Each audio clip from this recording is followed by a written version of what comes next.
अकेली माँ, एक दर्द भरी कहानी। उस रात जब मेरे पति घर से बाहर निकले तो मुझे ऐसा लगा कि जैसे मेरी दुनिया ही तबाह हो गई है। उस तबाही की आवाज़ कहीं सुनाई नहीं दी, उसकी जगह एक भयानक चुप्पी ने ले ली। मैं अपनी 10 साल की बेटी के साथ खड़ी उन तस्वीरों और यादों को देख रही थी जो पिछले 17 साल में हमने साथ में संजोए थे। मैंने कई बार उनसे बात करने की कोशिश की, लेकिन हर बार उन्होंने यही जवाब दिया कि हमारी शादी अब खत्म हो चुकी है। उन्होंने इसकी कोई वजह नहीं बताई, ना ही उन्हें इसका कोई पछतावा था। बाद में मुझे उनके दोस्तों के ज़रिए मालूम चला कि वे अपने साथ काम करने वाली एक महिला के साथ रिलेशनशिप में हैं। उन हालात को बयां करने के लिए स्तंभ रह जाना कोई मुनासिब शब्द नहीं है। मैं और अब जीना नहीं चाहती थी।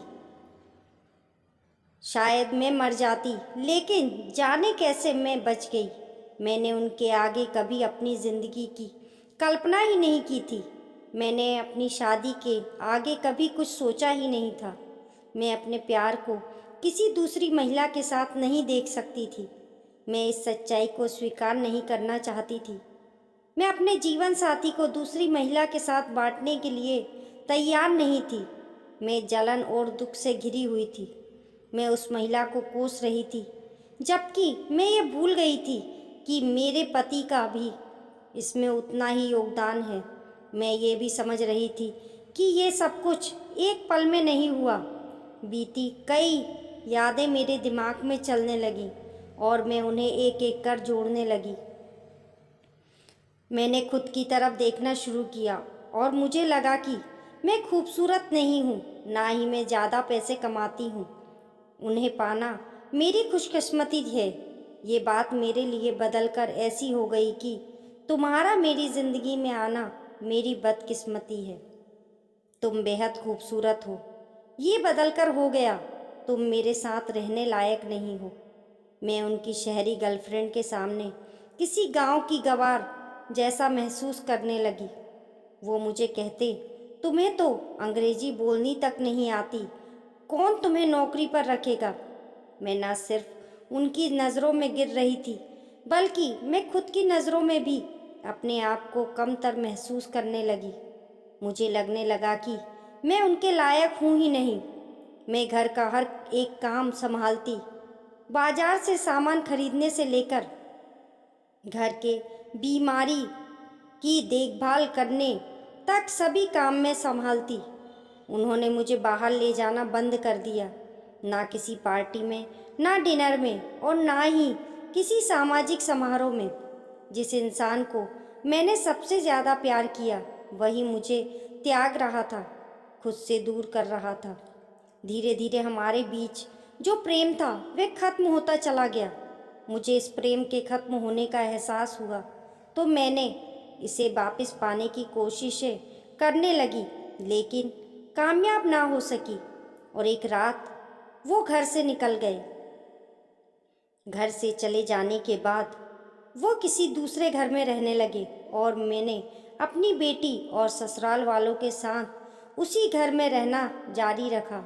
ऐसा नहीं है कि मेरे ससुराल वाले मुझे वहाँ रखना चाहते थे, बस उन्हें एक उम्मीद थी कि शायद मेरे वहाँ रहने से वो वापस लौट आएंगे। दरवाजे पर होने वाली हर एक दस्तक पर मैं दौड़कर देखने जाती, लेकिन वहाँ कभी कुरियर वाले का चेहरा या नौकर को पाकर निराश हो जाती। मैंने अपनी पूरी ज़िंदगी ही उनके आसपास बुन ली थी। मेरी उम्र इसी में गुजर चुकी थी। ये वक्त एक नई शुरुआत करने का नहीं था। अपने रिश्ते को बचाने के लिए मैंने कई बार सोचा, मैं खुद से लड़ती रहती। मेरी मानसिक हालत को समझने के लिए मेरी बेटी बहुत छोटी थी। इन सब वजहों से मेरी सेहत बहुत खराब रहने लगी। मैं चाहती थी कि उनके कंधे पर सिर रखकर आराम कर सकूं। मुझे उनकी ज़रूरत महसूस होती। मैं चाहती कि वो घाव उन्होंने मुझे दिए थे वो उस पर मरहम लगा सके। उन्होंने कोर्ट में तलाक की अर्जी डाल दी। तमाम मुश्किल हालातों के बीच मैंने वह केस लड़ा मुझे ये समझने में 3 साल लग गए कि जिस रिश्ते को बचाने की मैं कोशिश कर रही हूँ वह तो कब का मर चुका है। मैं उस इंसान के लिए यह सब कर रही हूँ जिसका मेरी ज़िंदगी में कोई अस्तित्व ही नहीं है। अंत में मैं थक गई कोर्ट के चक्कर काटते काटते, वकीलों के सवालों के जवाब देते देते और कानूनी खर्चों को उठाते उठाते आखिरकार मैं आपसी सहमति से तलाक लेने के लिए तैयार हो गई। मैंने अपनी नई पहचान को स्वीकार कर लिया, तलाकशुदा, एक ऐसा उपनाम जिसे हमारे समाज में, रूढ़िवादी समाज में इज्जत के साथ नहीं देखा जाता। मैं उस वक्त 39 साल की थी। मेरे लिए सबसे पहली चुनौती एक नया घर खोजने की थी। मुझे कई सवालों का सामना करना पड़ा, जैसे तुम्हारे पति कहाँ हैं, वे क्या काम करते हैं। मैं इन सवालों के लिए तैयार नहीं थी। मैं दोबारा उन पुरानी कड़वी यादों में नहीं जाना चाहती थी। मेरी दोस्तों ने मुझे इससे बाहर निकलने में मदद की तो मेरी ज़िंदगी में किसी फरिश्ते की तरह आई। उन्होंने मुझे हिम्मत दी और सिंगल मदर बनने के लिए तैयार किया। ये सब इतना आसान नहीं था। मेरे पति ने तलाक लेने के तुरंत बाद अपनी उस सहयोगी के साथ शादी कर ली। मैं जब भी उन्हें साथ देखती मेरे घाव दोबारा हरे हो जाते। उसी मुश्किल वक्त में मेरे माता पिता का निधन भी हो गया। मेरी ज़िंदगी में सिर्फ 2 ही चीज़ें बाकी रह गईं, मेरी नौकरी और मेरी बेटी। मैं अपने करियर पर ध्यान देने लगी और धीरे धीरे कारपोरेट घरानों की सीढ़ियाँ चढ़ने लगी। मैं पढ़ने और अपने विचारों को ब्लॉग के रूप में लिखने में व्यस्त रहने लगी। मैंने खुद को अपने पसंदीदा शौक यानी लेखन में व्यस्त कर लिया। अपने पति के लिए खाना बनाने की बजाय अब मैं अपने दोस्तों के लिए खाना बनाने लगी। मैं पार्टियां करने लगी, छोटी छोटी ट्रिप पर जाने लगी और नई यादों को सजोने के लिए तस्वीरें खींचने लगी। अपने पति की कमी को पूरा करने के लिए मैंने वर्चुअल दुनिया यानी सोशल मीडिया पर कई दोस्त बनाने शुरू कर दिए। इस वर्चुअल दुनिया ने मुझे आभास कराया कि मेरे आसपास का संसार कितना बड़ा है। मेरा अकेलापन फेसबुक पर मेरी पोस्ट पर आने वाले लाइक और कमेंट्स से दूर होने लगे। मैं एक ऐसी संगठन के साथ जुड़ गई जो गरीब अनाथ बच्चों के लिए काम करता है।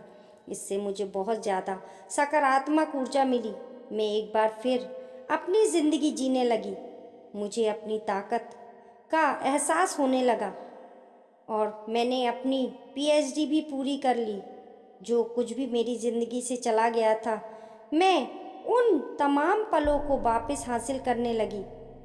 शर्म महसूस करने की जगह मैंने लोगों से मिलना और शादियों में जाना शुरू कर दिया। इतना ही नहीं, मैंने सुंदर साड़ियाँ पहननी शुरू कर दी। मैं उन लोगों को सीधा जवाब देना चाहती थी जो ये सोचते थे कि एक अकेली तलाकशुदा महिला को हमेशा दुखी रहना चाहिए। ऐसे लोग मुझे देखकर अपनी आंखें बड़ी कर लिया करते, लेकिन इससे मेरे आंखों की चमक और ज़्यादा बढ़ जाती।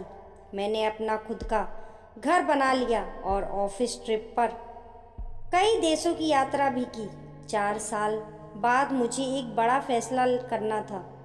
एक नई नौकरी के सिलसिले में मुझे अपना शहर छोड़कर दूसरी जगह जाना पड़ा।